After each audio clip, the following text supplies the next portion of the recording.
Jack Loeffler is an American oral historian, radio producer, writer, and environmentalist. He is known for his work documenting the culture and ecology of the American Southwest. He was Edward Abbey's best friend. I had the honor and privilege of interviewing him in his home in Durango, Colorado in December 2023.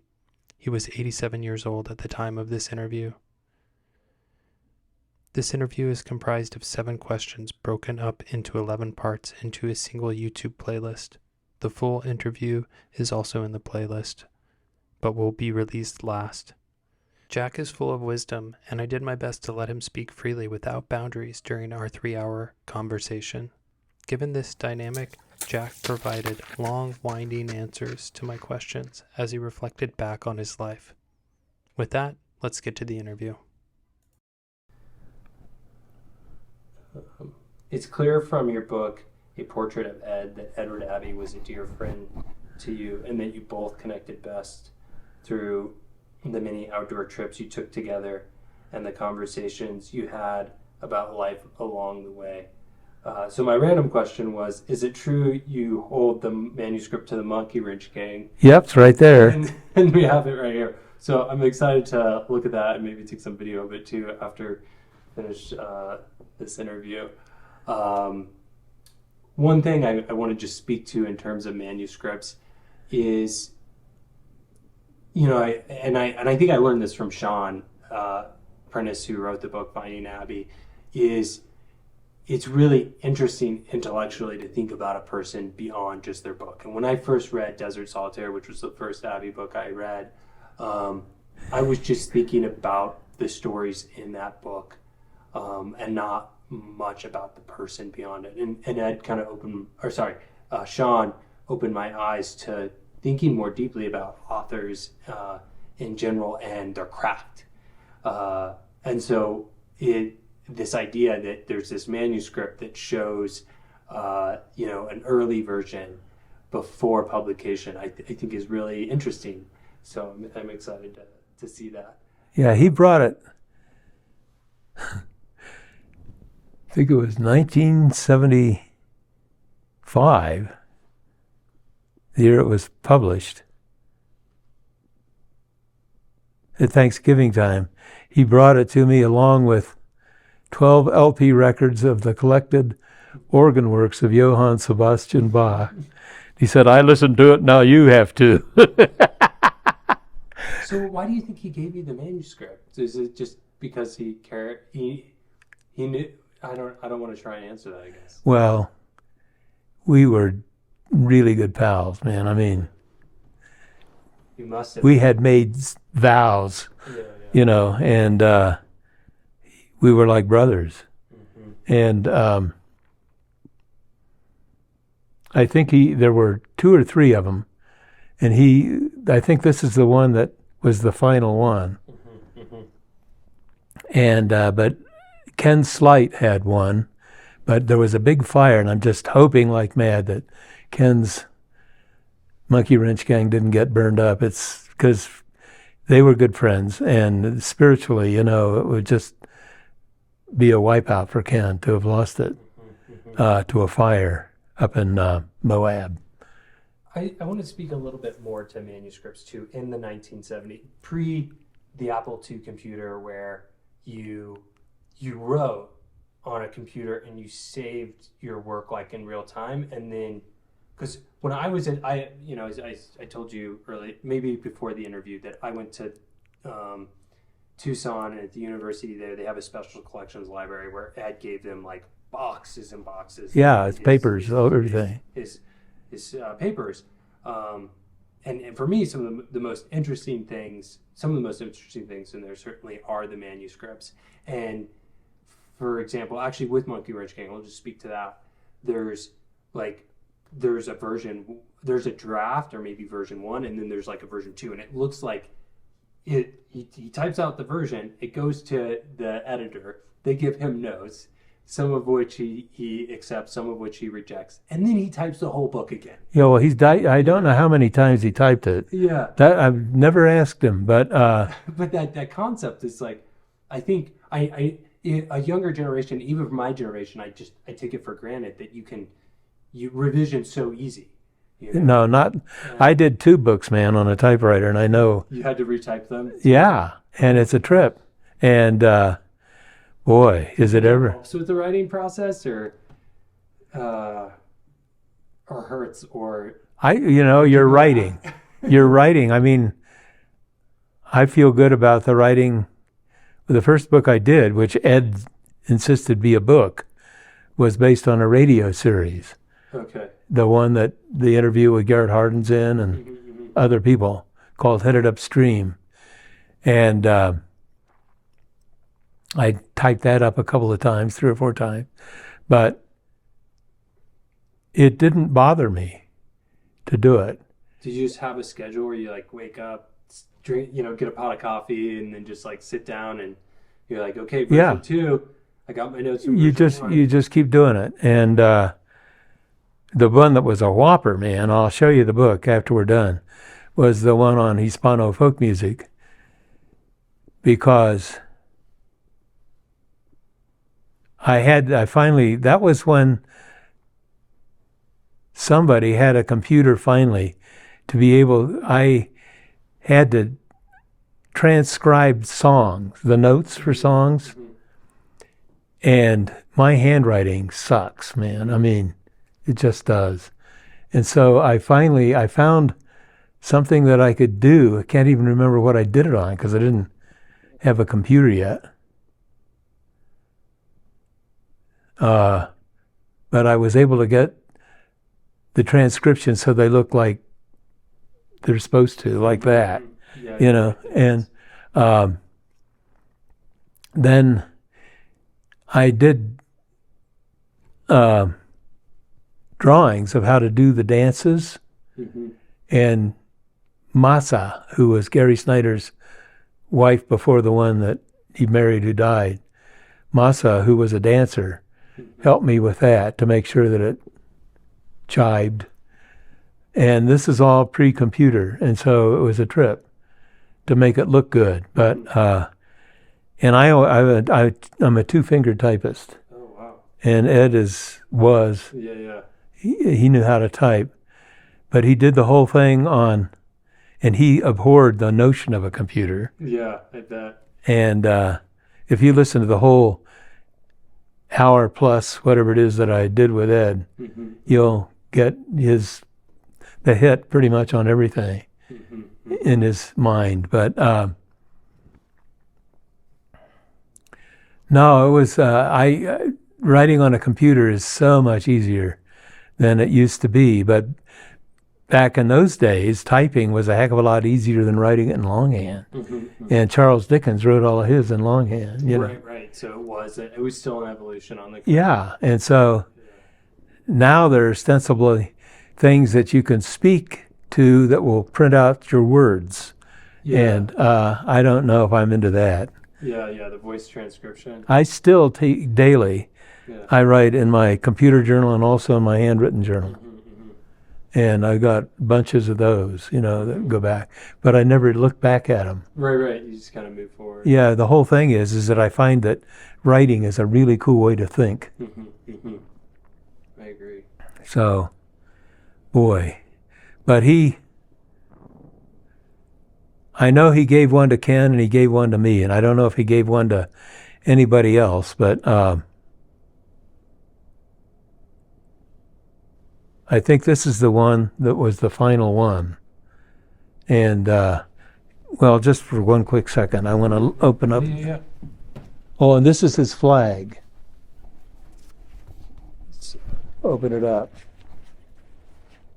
Open it up.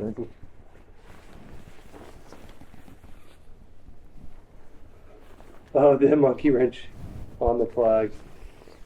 Yeah, and that was. So my second question, or my follow-up question, and this goes to it, was: did Ed create the monkey wrench? No. As the symbol. No, the monkey wrench is an idea. I'm going to set this down for just one second. Go for it. My wife made this. She was a bookbinder. So what are all these signatures here? That was on a river trip, and the guy who was on the river trip with him, had made this flag up. Oh, I see. Ed's signature's on there, as is Becky's, his daughter's, who was also on the river trip. So my thought is to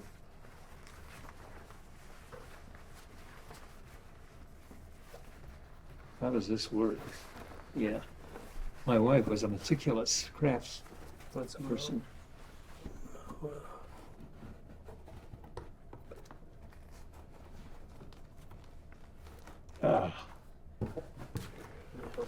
It's you gotta here, this is easier. Oh, there you go. Oh, I see. It's like She bound it, she put it in a book form. But there it is.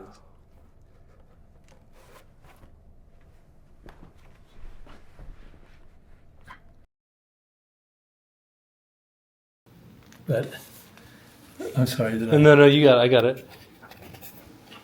And there's a picture of Brower and me. We've been out camping.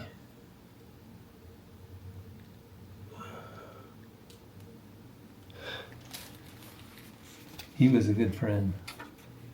And there's Bill Brown. He's one of my best pals. Gosh, what a network.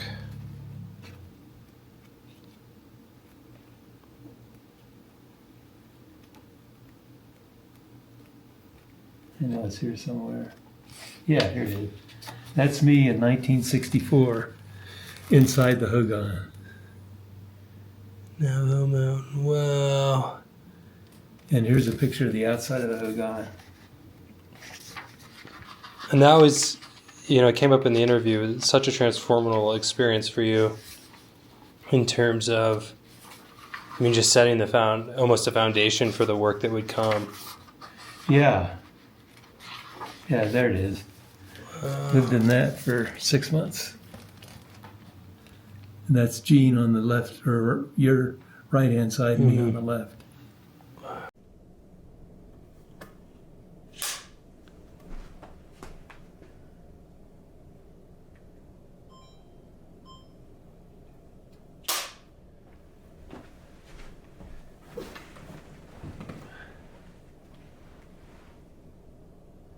All right.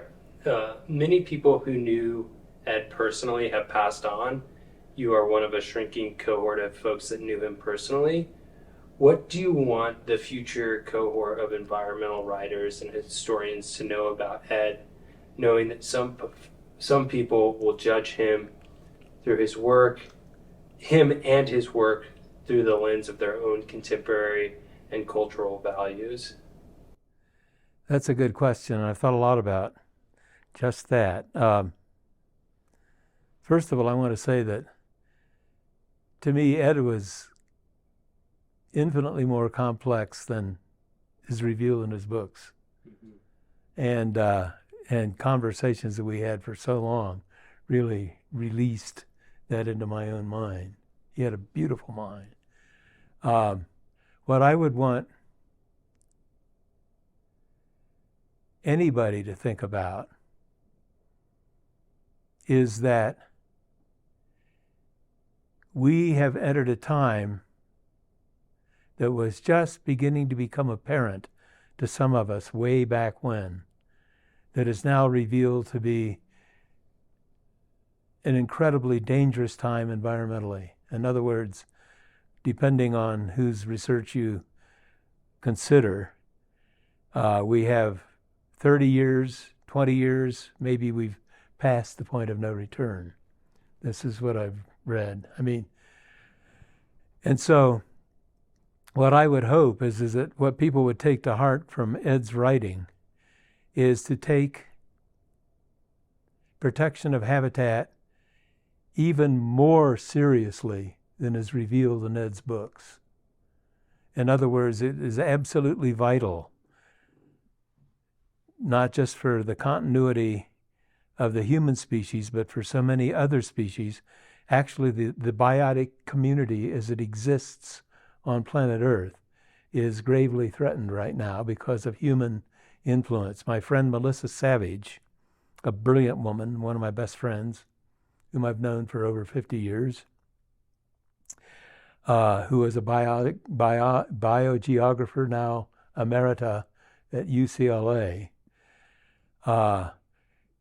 She looks at it philosophically from the point of view that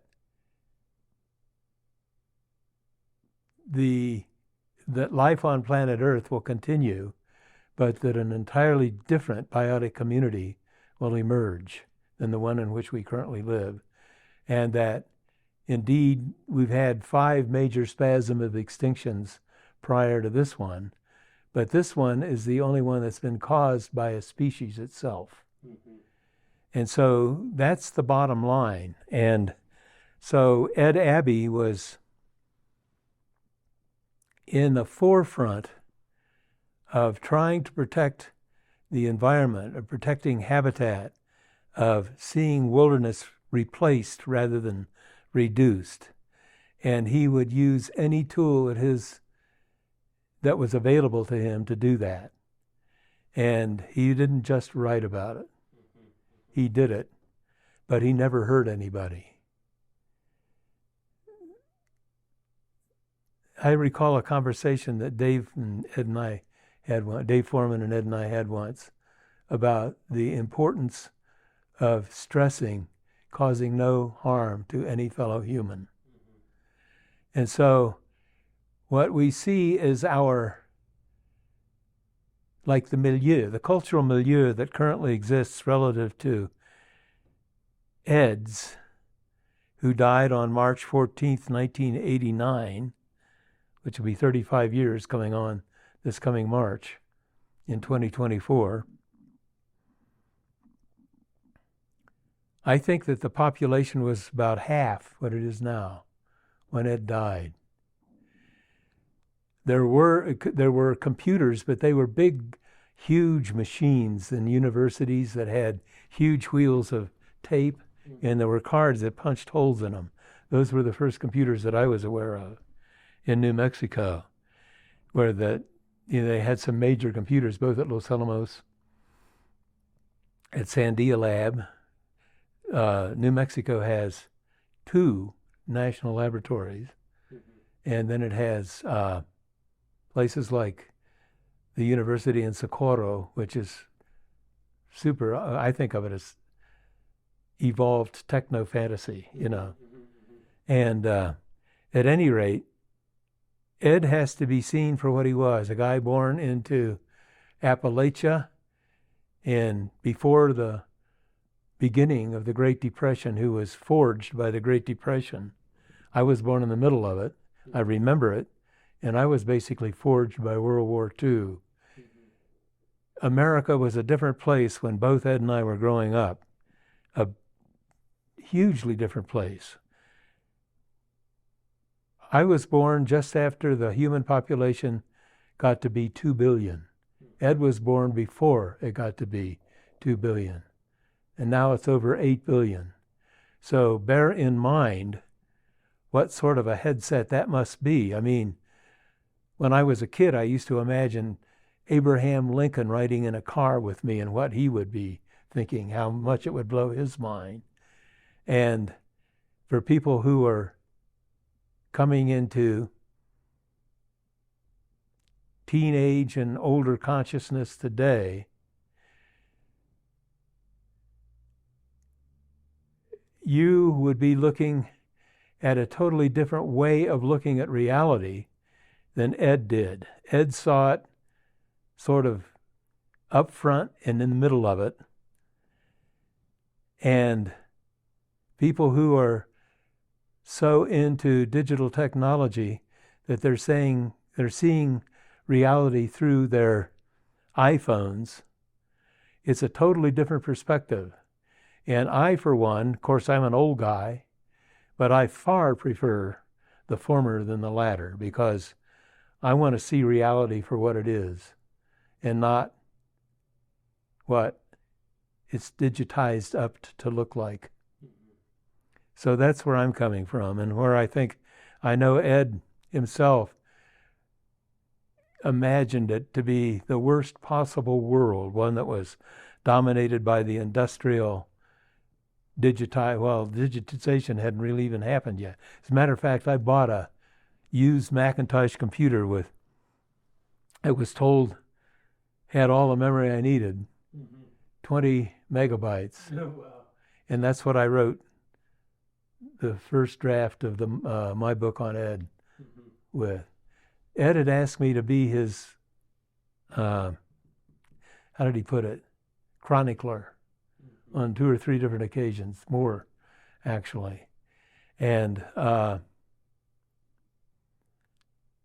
tried to be as honest as I could be in that book.